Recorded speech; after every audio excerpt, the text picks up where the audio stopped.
guests, media persons, our director, associate deans, faculty members, and students. I now request our director, Dr. Ashok Joshi, to welcome our dignitary, Dr. Anil Rajvanshi, with a bouquet and memento.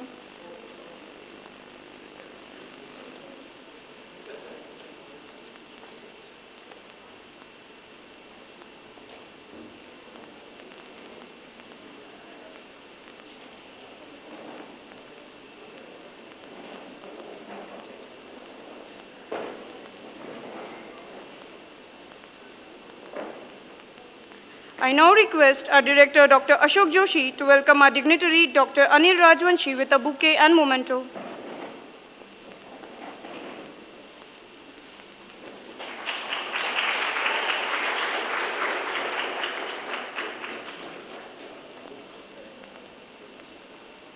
Thank you, sir.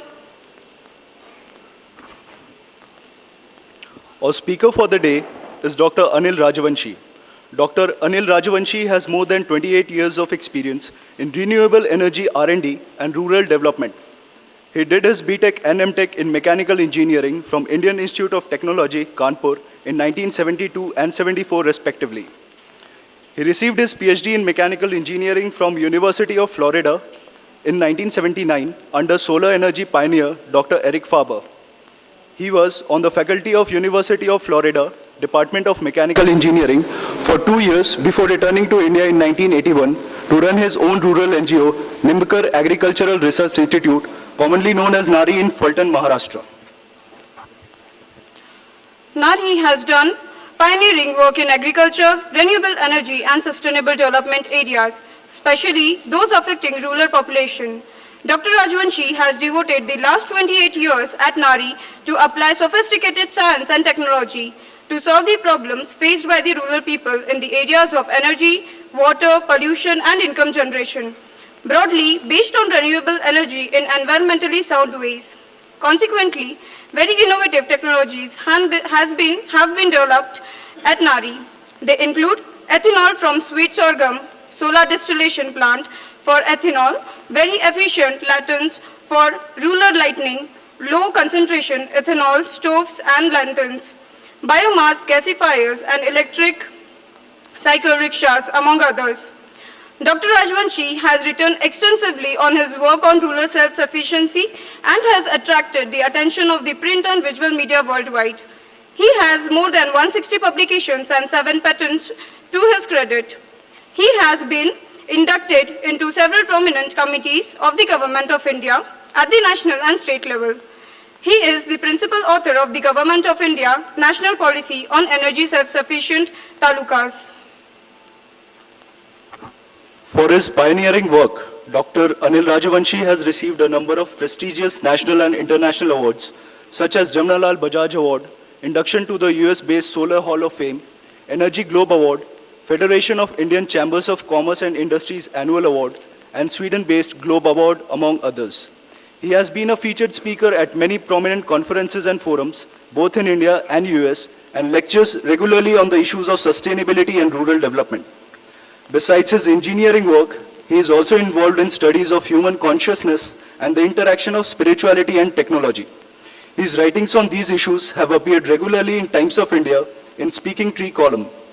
He is an author of a book entitled Nature of Human Thought, which tries to bring about a synthesis of ancient Indian yogic thought and modern cosmology and brain research. The book contains many essays on spirituality and technology and reflects his belief that sustainability and spirituality go hand in hand. Recently, he has also penned his memoirs of his US student days in a new book entitled 1970s America, an Indian Student's Journey. Thank you, sir, for accepting our invitation to our speaker of the day. To be our speaker of the day, our speaker will speak on the topic socio-biological basis of corruption, relevance to corporate world.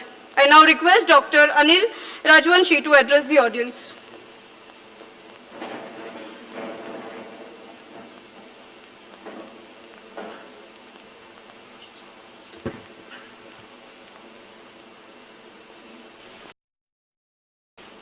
Can I have the first slide, please? Relevance to corporate world. I now request Dr. Anil Rajvanshi to address the audience.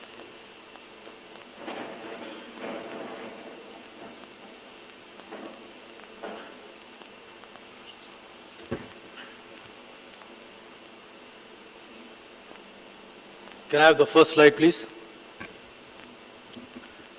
You have to shut this off. Thank you. Thank you very much for this nice introduction. And I am delighted and honored to give the talk.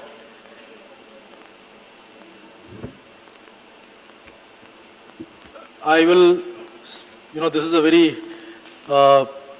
interesting subject. I prepared a speech. I'll speak.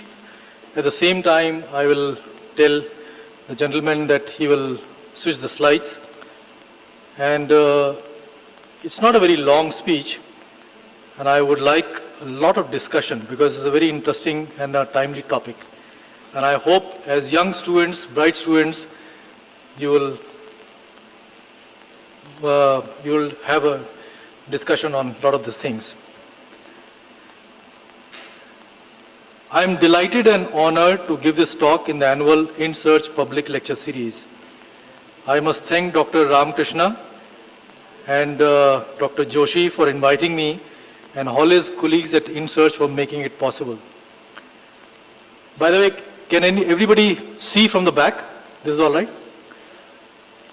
As the introduction was given, I normally give talks about our work on sustainable development, but being a concerned citizen of this great country and also deeply troubled, just like all of you, by the rise of corruption, I grabbed this opportunity talking about it.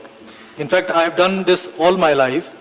If I want to learn something new, I give first a lecture on it. And once I give a lecture, I do a lot of reading, and so I hope by doing that, I learn a little bit about that.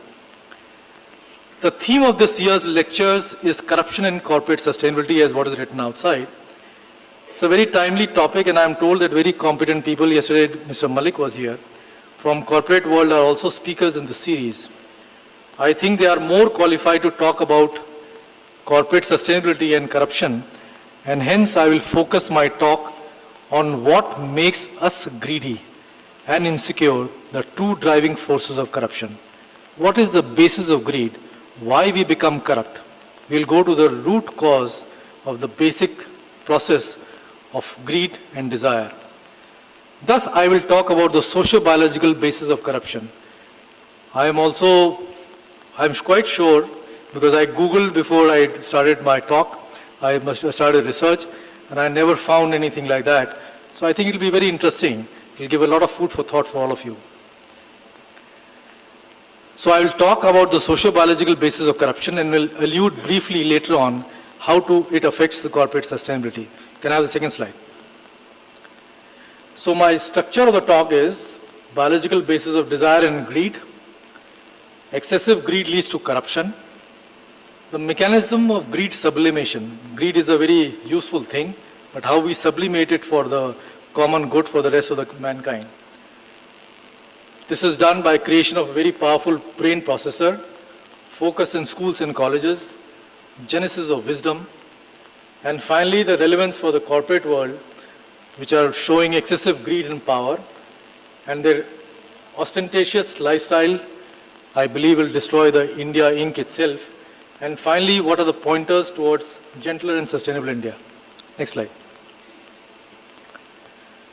Corruption is nothing new in our society or in any other society of the world. As long as humans are greedy, corruption will always remain. In a celebrated story in Panchtantra, in our ancient Indian fable, the greed of the jackal makes the lion kill his best friend, the bull. I'm sure you are aware of this story in Panchtantra. And the whole delightful story, which is a very long story in the Panchtantra, is about how slowly but surely the cunning jackal seduces the lion into thinking that the bull, his best friend, is his greatest enemy.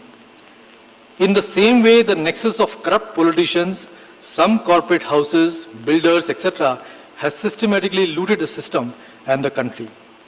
And as this cartoon sums up nicely the general impression that people have about corruption in government and private sector, there's no difference, they're all same.